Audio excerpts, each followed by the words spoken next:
Meningkatnya kebutuhan kaum hawa untuk tampil cantik membuat menjamurnya klinik-klinik kecantikan bermunculan. Sayangnya, klinik kecantikan yang kini mudah sekali ditemukan di mana-mana dimanfaatkan oleh oknum-oknum nakal yang hanya mencari keuntungan belaka. Tidak peduli bagaimana nasib konsumennya apabila terjadi kesalahan saat melakukan tindakan bedah yang seharusnya dilakukan oleh tenaga ahli. Yang kami dapatkan, kalau kegiatan pembedahan atau itu harus dilakukan oleh tenaga yang mempunyai sertifikat. Dan di negara kita tentunya harus ada persyaratan-persyaratan tertentu. Kalaupun itu warga negara asing tentunya harus tunduk juga dengan aturan-aturan yang ada di negara kita. Penemuan klinik kecantikan ini mau tak mau menyeret semua pasiennya. Klinik tak berizin milik warga negara asing ini sudah 2 tahun menjalankan prakteknya. Status 2 tersangka yang merupakan warga negara asing akan diproses sesuai dengan hukum yang berlaku.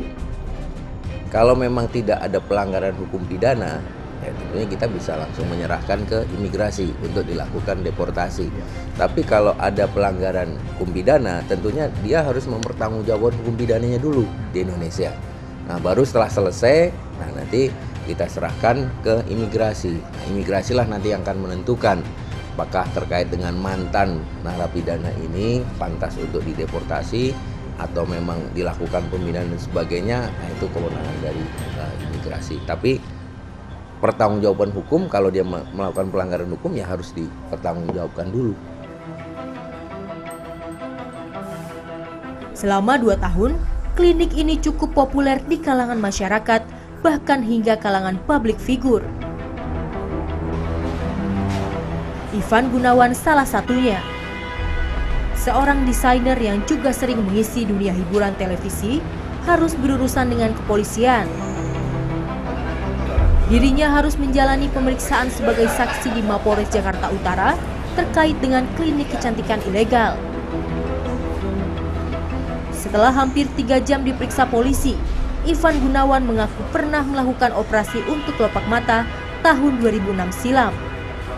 Saya datang karena saya diminta untuk memberikan kesaksian di mana telah tertangkap salah satu pemilik dari klinik kecantikan, dan saya kebetulan beberapa tahun yang lalu juga pernah menggunakan jasanya untuk melakukan sulam kelopak saya. Kalau saya pribadi ya saya melihat ya profesional aja gitu, karena kalau berbicara kecantikan, saya nggak mungkin datang ke satu klinik kecantikan saya cek ada izinnya nggak, ada ijazahnya nggak, kan maksudnya nggak etis saya menanyakan seperti itu. Karena kalau saya datang ke satu klinik, pastinya saya telah mendapatkan rekomendasi dari orang-orang yang terpercaya dan hasilnya juga bagus gitu. Jadi ya karena saya pada waktu itu butuh, ya jadi saya datangin. Kalau keluhan sih saya nggak pernah merasakan ada keluhan apa-apa, dikerjakan juga secara cepat, dan alhamdulillah sampai hari ini juga mata saya masih terus berbinar.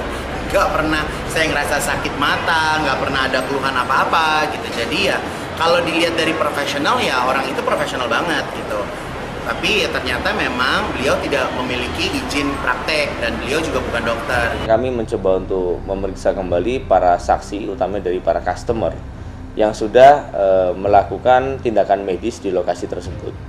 Dan salah satunya juga ada beberapa tokoh public figure yang kami juga lakukan pemeriksaan saksi, ada beberapa artis dan juga ada sejumlah customer yang kami mintai keterangan sebagai saksi terkait bagaimana SOP dan juga kaitan dengan masalah jumlah biaya yang harus dikeluarkan, dan juga termasuk bagaimana perlakuan dari para tersangka ini dan sebagainya. Kayak ini enggak. Saya dulu, izin mau ada enggak? Izin praktek mau ada enggak? Kan enggak ada. Ya, ini perjual. Ini untuk pemakaian, itu kan Ya, itu benar. Pasti perjualbelikan. pemakaian facial, Pak. Iya. Tidak, bukan diperjualbelikan. Beda diperjualbelikan dan beda untuk pemakaian untuk customer.